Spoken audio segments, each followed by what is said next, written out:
So I just finished Kaikei, which is now my 1000th book I have marked as read on Goodreads. Yay! So I thought I'd do a reflection on those 1000 books and how my reading life has changed over the course of almost half my lifetime. So I started my Goodreads in late 2013, and I started just by adding favorite books that I had already read in the past. I was 12 years old and I was reading a lot of middle grade. So in 2014, I started tracking the books as I was reading them. I read 75 books, lots of classic YA series with a sprinkling of adult books. The Book Thief and Pride and Prejudice are still two of my favorites to this day. In 2015, I started high school and got busier, so I read 49 books. Lots of YA, mostly series. Laini Taylor was a standout. In 2016, I read 30 books, with lots of duds. But I read some favorite series, like Raven Boys and the Lunar Chronicles. Plus, We Are the Ants, which ended up informing a lot of my reading taste later on. 2017 was another 30-book year, but more successes. This is when I properly started reading adult books. Game of Thrones, Homegoing, and The Martian were all big wins. In 2018, I read 28 books, and for the first time, over half the books that I read were adult. I read plenty of great sequels, and these were some highlights. In 2019, I went off to college and suddenly had more time and drive to read.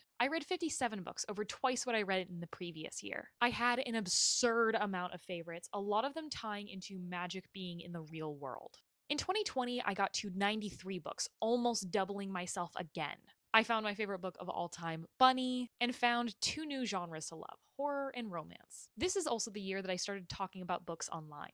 In 2021, I finally broke 100 books with 109. I loved a lot of emotional books. A Little Life, Concrete Rose, The Anthropocene Reviewed, but also found a lot of weird book favorites. In 2022, I got to 117 books. I had one or two favorites in every single genre, which feels very indicative of my reading, and was super satisfying. So many of these I'm still thinking about constantly to this day, like Normal People and Sorrowland. In 2023, I got to 133 books. Lots of impactful, creative, speculative fiction. Half of my favorites were super long, like The Stand or Oathbringer, and half of them were super short, like A Dowry of Blood. In 2024, I got to 143, which was pushing it. I kind of don't want to do that again. I had another well-rounding of genres, and a lot of these had deeper themes, a lot of them blending personal with the political. Please read all of these. And in 2025, I have read 57 books over the course of 5 months so far. I'm on track to read fewer books than last year, which is good, and my average rating does seem to be on the rise. I've been picky with giving full 5 stars, but these are some of my favorites I've read so far this year. How has your reading changed over the years?